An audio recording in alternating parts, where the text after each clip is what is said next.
Good morning and Happy New Year. Yes, it's still a new year. I don't know about for you, but for me, it's still a new year, still the beginning of the rest of my life. You know, the saying today is the first day of the rest of my life, the rest of your life. And we were just told to sing a new song. Regardless of what the calendar says, sing a new song. Let this be the beginning. Let this truly be the beginning of the fulfillment of all of your dreams and goals and aspirations and desires. We truly, truly welcome you to Unity Church of Healing Light, and we're in our series. We're in our series that's based on the book, The Power of Unlimited Imagination by Neville Goddard. Neville is a renowned author and was a renowned speaker and minister. And he gives us a lot of fantastic information and ideas in this book.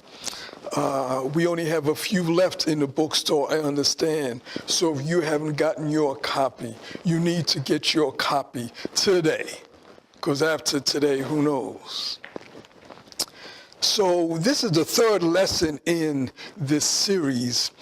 And this lesson is entitled, Your Heart's Desire. Now, last week, we talked about the importance of consciousness. Consciousness being your awareness. Consciousness and your awareness being those thoughts and ideas that you accept as being true for yourself. So your consciousness or your awareness is that which you believe, regardless of whether it's true or not, that which you believe is true for you. Now, sometimes our consciousness limits us because we believe that we're not able to do a particular thing when others are encouraging us to do it. Yes, you can do it. Yes, you can do it. We say, well, I don't know. Our awareness truly determines, that awareness, our consciousness determines the type of life that we will lead and type of life that we are leading. And Neville tells us that consciousness is the only reality. Our awareness is the only reality, and consciousness is the cause of everything in our life, world, and affairs. So what we accept in our mind, in our feeling, in our being, is the cause, the creative element that causes experiences and circumstances to manifest in our life, worlds, and affairs. Now, I want to go through just a couple of portions of the book, because some of the things that he writes is kind of, you got to kind of really think about it and really analyze it. So on page 24, he says, as you feel yourself into the situation of your answered prayer, you have entered a state and your soul has taken upon itself the results of that state. As you feel yourself into the situation of your answered prayer. He talks a lot about feelings. Feeling in terms of just being there. Feeling that it's already done. Feeling that you are experiencing that which you want to experience. So he says, as you do that, as you feel yourself into this situation of your answered prayer, as you feel that your prayers have already been answered and you are feeling the way that you will feel when your prayers are answered, he says, and your soul has taken upon itself the results of that state. So your soul, your being, takes on the results of your feeling, and your feeling is based on your feeling, your belief that that which you desire has already been manifested. He says, if you do not enter that state, of feeling that your prayers have already been answered, if you do not enter that state, you are free of its lovely results. Like it says, free of its lovely results. What that means is that you are not going to feel the result that you desire. You'll be free of that result, so to speak, which, usually you think of free as being a good thing, but in this case, it's not a good thing, because he's saying, in essence, you will not feel the result that you desire. Why? Because you have not put yourself fully into that mindset, into that state of mind. And then he says, if you do not enter the state, okay, you are free of its lovely results, except, he goes on to say, accept an idea as true, identify yourself with it, and it will outpicture in your world. What does he mean when he says accept an idea as true? Accept your dreams and accept your goals as being true. Right here and right now. Accept it. Don't wait until it happens on the outer. Accept it right here and right now. And then he says, identify yourself with it. What does it mean when you identify yourself with it? It's like, well, it's you and you're it. It's yours and it belongs to you. That's what identifying yourself with it means. And if you identify yourself with it, and not see a separation between it, i.e. your dreams and goals, and you, if you are able to overcome the thoughts of time and space and be in the moment that you desire to manifest and express in your life and affairs, what will happen? He says it will outpicture. It will manifest. It will demonstrate itself in your life, worlds, and affairs. And then at the bottom of page 25, and this is kind of profound, he says, I am is the self-definition of the infinite.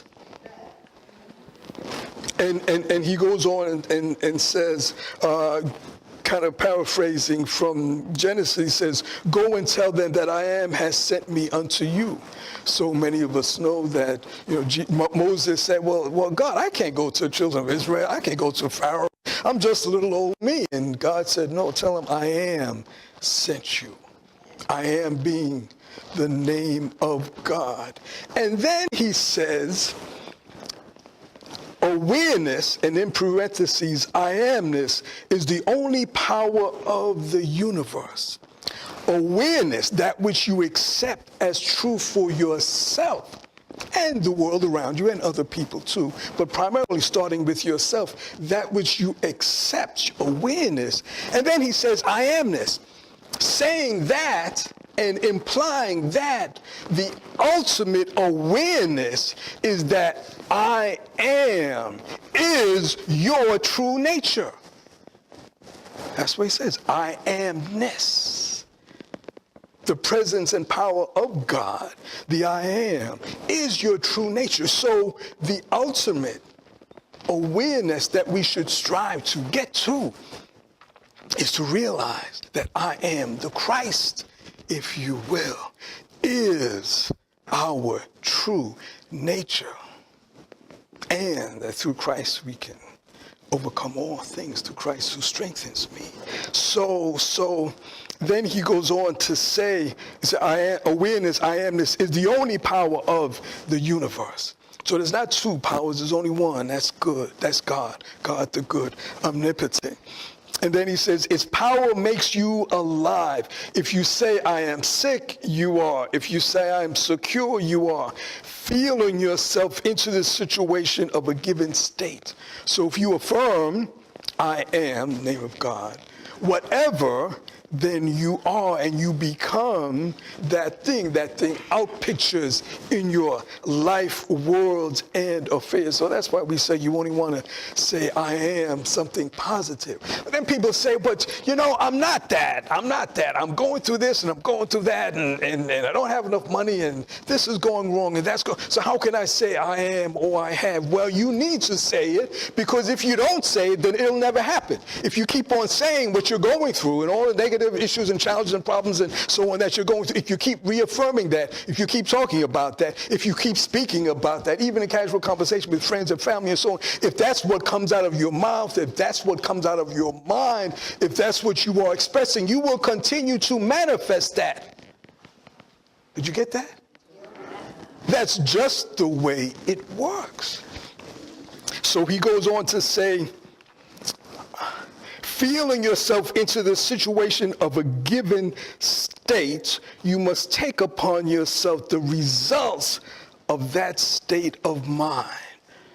So the results is the answered prayer, the results is the healing, the results is the overcoming. So what he's saying is that we need to take that state of mind of the results, not all the little steps from here to there, not what we're going through right now, but the result. What's the end result? What do you want to achieve? What do you want to manifest? Those you who wrote your letters to God, what did you write in there that you want to manifest and achieve? Well, he's saying that you must take that state of mind of the results that you desire. And then he goes on page 26. I just want to hit some of these highlights. In that second paragraph, let the weak man say, I am strong. That's from the book of Joel in the Old Testament. Let the weak man say, I am strong. What does that mean? Well, that means that those of us who are going through things, anybody going through things? Those of us who are going through things, whatever those things may be, they may appear to be weakness, as in this scripture, but if that is the case, then we need to affirm and declare its opposite, which is that which we desire, the desired state, because that which we affirm and declare is what will manifest in our life, world, and affairs. Now this gets into something else also. When you affirm something, and this is why he says with feeling, because you can affirm something, I am healthy, I am prosperous, I am successful, I am living a good life, I have all the money I need, or you can really, really affirm it and declare it with feeling. Okay. I am healthy. I am prosperous. I am living the type of life that I really want to live. I do have wonderful relationships with all people everywhere. So if you affirm it, so your mind, okay, we're working with your mind, right? So on the one hand, your mind says, no, you don't have good relationship with other people. You don't have good relationship with people on your job and so on. But you are affirming and declaring, yes, I do. And affirming and declaring it with feeling, not just by rote, but with feeling. Then that feeling and the imagination that goes into that feeling, that is what helps your desired results to manifest. That's what helps it to outpicture. And he used the term outpicturing in your life, world, and affairs. So we want to say it with feeling whatever it is. And then on the bottom of page 26, he says, the thing desired must be felt before you are conscious of possessing it. Again, going back to the feeling. So, and you may want to underline some of this stuff, but top of page 27, he says, learn to say no to unlovely thoughts rather than accepting them with positive indifference. What are the unlovely thoughts? Unlovely thoughts. Thoughts of violence, ill health, war, separation, thoughts of lack and limitation. And we hear stories, and I mentioned this last week, we hear stories on the news, or we talk to people and they tell us things that happen to people. Oh, isn't it a shame that so-and-so happened, this happened to so-and-so, and this person's going through that. The idea that he is saying is that we should say no. We should not dwell on or even contemplate or internalize anything that isn't positive. positive, which means blocking out certain things. Now, yes, we know things happen. Yes, we know people are going through whatever, and we're going through whatever. But the question is, how much energy do you give it? What he is saying is say no. So I forget who it was that used the term cancel, clear, delete. Cancel it, clear it, and delete it from your being. Do not accept it. Do not go over and over it. And then he goes on. And then in the next paragraph, in the middle, he says, start now to consent only to lovely thoughts of fulfilled desires. Start now. So whatever's happened in the past, whatever you had challenges with, whatever you weren't able to do or accomplish or achieve, whatever you may be struggling with right now, okay, start right now. That's why we say today is the first day of the rest of your lives. Why? Because we're not looking at all the past failures and things we weren't able to do and so we're starting now. This very moment. Are you with me? This very moment we are talking about starting your process of regeneration, your process of revitalization, your process of re-energizing yourself in your life and every aspect of your life, world, and a being. He says, start now to consent only to. What does that mean? Consent only to means to accept only lovely thoughts of fulfilled desires. Dreams and goals that you have, those are your fulfilled desires. And then he says, prior to their confirmation by your senses. Prior to their, what does that mean? Well, that means before they actually happen, before you physically see it. Before you can physically touch it, you may want to buy something. Well, before you can physically touch it, before you can experience it. So we want to think only about good things, only about the things that we desire before we get them. Because if you wait until you get them to think about them and to be thankful and happy for them, well, what have you done? Well, it's nice that you got it. However, it implies and it shows a lack of faith because you waited until it happened. You waited until the relationship was healed. You waited until your body was healed. Or you waited until the demonstration and then you said, oh, thank God. Oh, now I feel great because it happened. The idea is to feel great even before it happens. And on and on. So I just want to share some of those points with you from this is just the first couple of chapters and we're really not going to be able to get through the entire book. But I want you to understand the depths that he is taking us to. So Neville tells us that desire is our mainspring of action. And that we cannot move, we cannot get anything without desire. Makes sense. You first have to want something before it can manifest in your life, world, and affairs. And then he used the term, ask yourself, what wantest thou of me? And then formulate your desire. What wantest thou of me? Well, actually, using the old terminology as in the King James Version of the Bible, and that statement says, in essence, God, what would you have me do? What wantest thou, God, of me? What would you have me do? It also implies the question, God, what is it possible for me to achieve? What is possible for me to achieve? So first, it's a matter of opening yourself up to that presence and that power that is God. And then as you receive that divine inspiration, divine insight, then he says to formulate your desire. Go to God first before you formulate your desires, the dreams and goals that you have. And he tells us to feel its presence.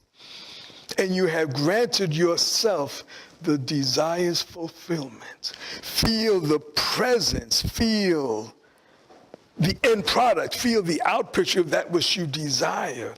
And in that feeling process, you indeed will have done the work to manifest your desired results, the goals that you want.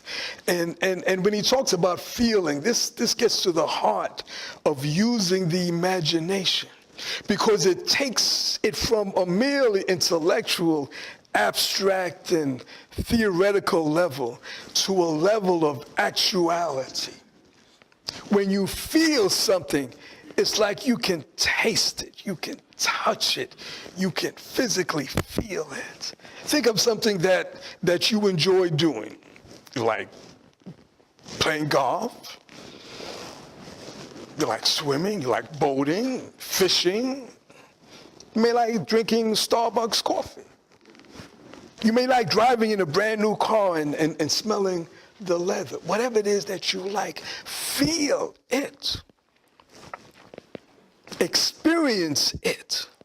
Don't you, it's like when you go into a restaurant, let's say, right?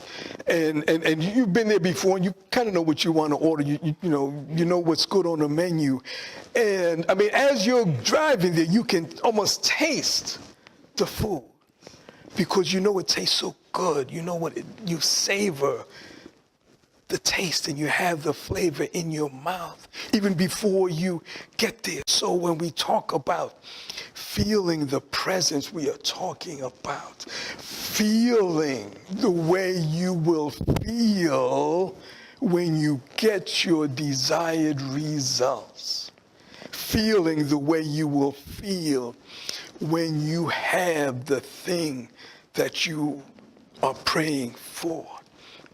So when you close your eyes and experience that thing in detail, that's when you are truly feeling its presence. And he talks about desires and he talks about hungering. Scripture talks about hungering and thirsting after righteousness. But he says that, for example, he says that health is a desire and it's a hunger that can be appeased when the idea is formulated in mind that I am healthy. When you formulate that idea, when you form that idea, when you have that idea in your mind, in your being, that I am healthy, and you see yourself, again, we're talking about the imagination, seeing yourself doing it. When you see yourself doing and having and being whatever that thing is that you desire, when you can truly, truly imagine it and affirm and declare it, then truly, truly you will be able to manifest it. So we're talking about, and we're really just on the third chapter, and hopefully you will definitely read the entire book if you haven't done so already. So what can we do on a concrete, tangible level? Well, one of the things, and we've touched on this in previous lessons, is to develop and maintain a daily spiritual routine. Everybody should have a daily spiritual routine, whatever it is.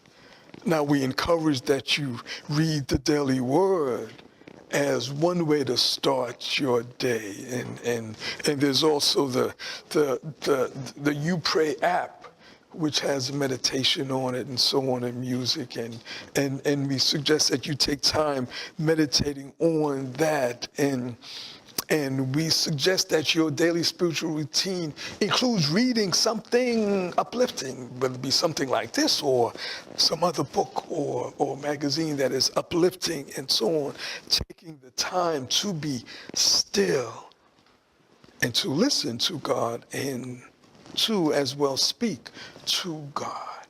Number two, if you're going through something, do like it was recommended in the book of Joel. Let the weak say, I am strong.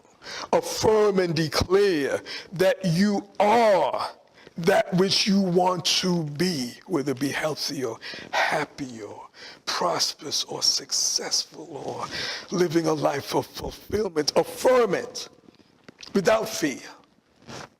We're talking about the courage and having the courage to imagine the good that you desire and speaking it. Don't be afraid to say it.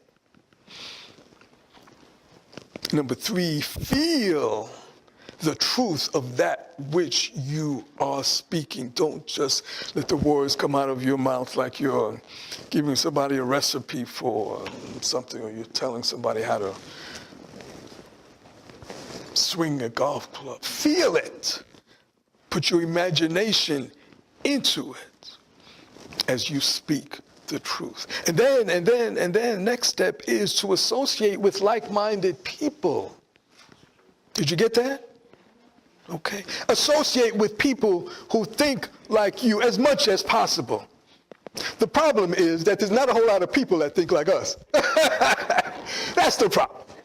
So that's why we got to come here on Sundays whenever we can, every Sunday, so we can be around other people who are thinking positive and who are thinking uplifting thoughts and who are striving towards achieving and manifesting their goals and who are learning step by step how to achieve and manifest their goal and how to raise their level of awareness. And Neville, in the same chapter, talks about the ladder of the levels of awareness. You got to read it. It's very, very powerful. But we want to be around people who are like us, striving to increase their level of awareness, their level of understanding, their understanding of the infinite possibilities within themselves. And finally, what we can do and what we should do truly is to have and develop and work towards developing the courage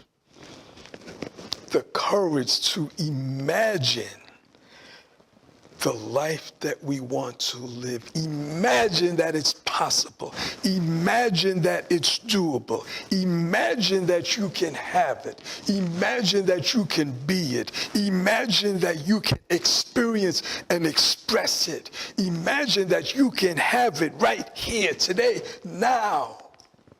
And then have the faith to hold on until the outer world catches up to your consciousness. My friends, this is the truth, the whole truth, and it cannot be otherwise. God bless you.